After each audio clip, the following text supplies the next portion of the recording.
Hey, hi guys, how you doing? Hey, I'm out at the Statewide Arboretum nursery planting things today. It's a gorgeous day. It's actually election day, and as you know, a record high today. I'm actually going to be sweating out here today, but I wanted to show you our little nursery operation and how we can help get unique plants to you.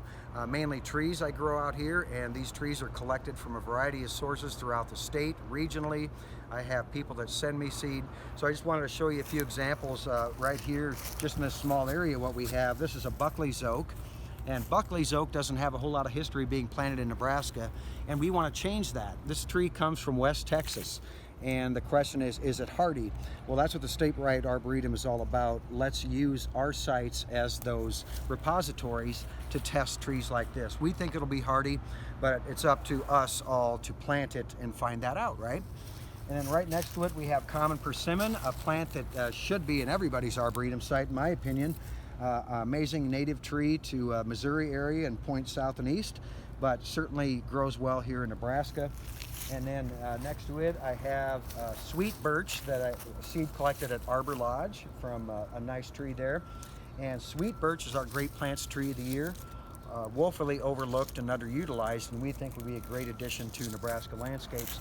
And right next to it is a tough walnut tree called Little Walnut. This one comes from Oklahoma, and via Bill Gustafson with collecting seed down there.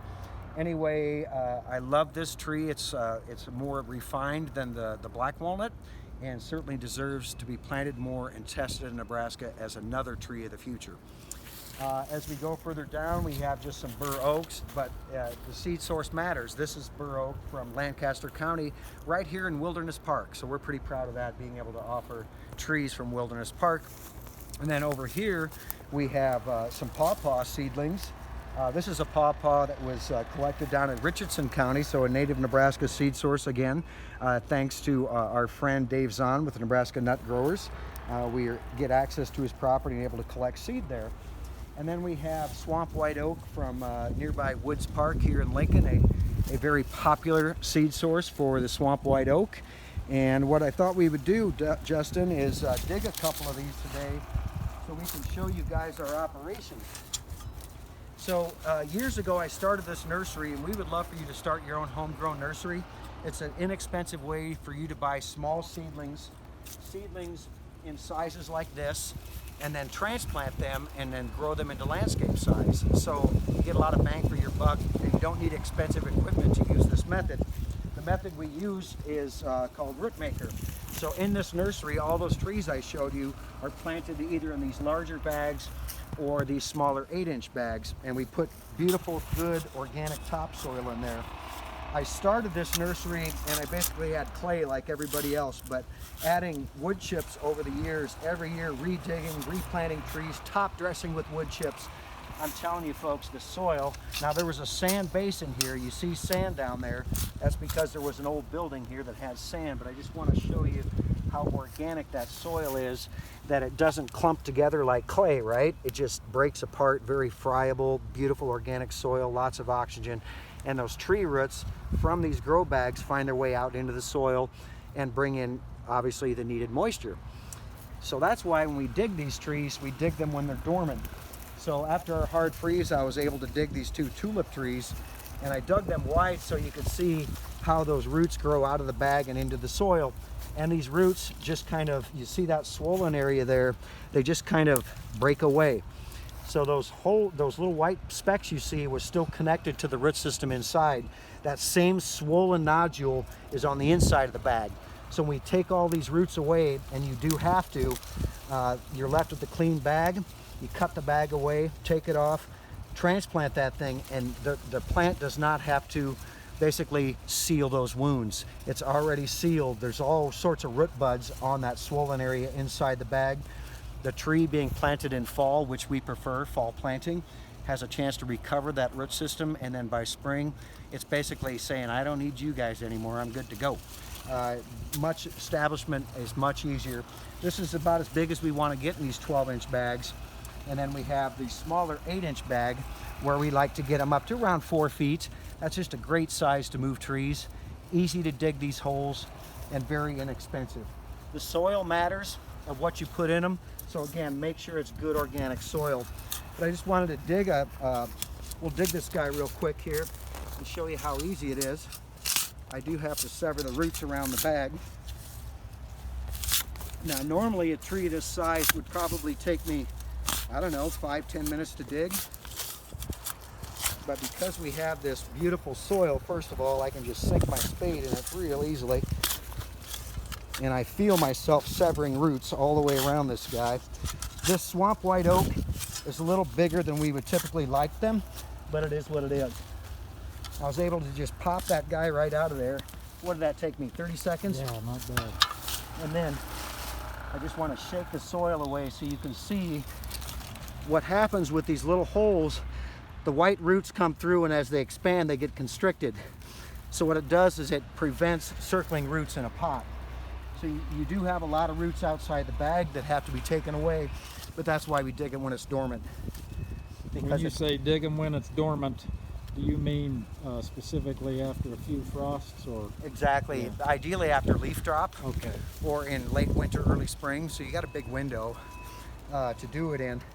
If these roots don't come off very easy, and sometimes that happens, I'll just prune them away, or I'll just I'll let them sit outside for a day, and these outside roots get dry and brittle, and they just snap away very easily.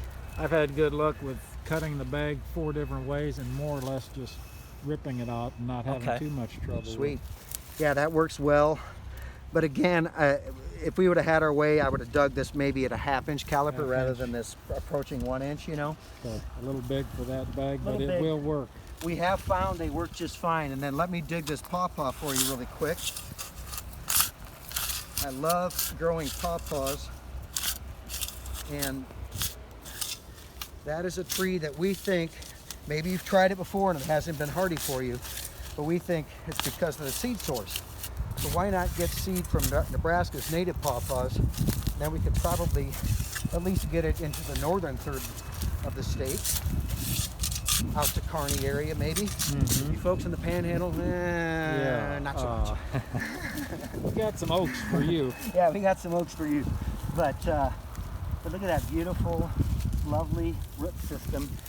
And of course, I want you to marvel at the beautiful soil too. Just kind of came away. Look at that. Yeah. Nice fibrous root system.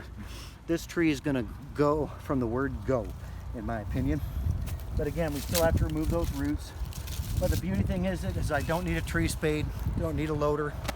It's all easy cheesy. So I encourage you to grow your own trees in your own homegrown nursery, or get them from us at the Statewide Arboretum. Have fun. How many, one quick question, Bob, how many trees do you got in the nursery right now that need a home, roughly? Yeah, right now I would say we're sitting at around 100 trees that need a home. And maybe 30 species? Or? Yeah, I would say not quite 30 species. Typically 20. That's how many I would have. I would say around 20.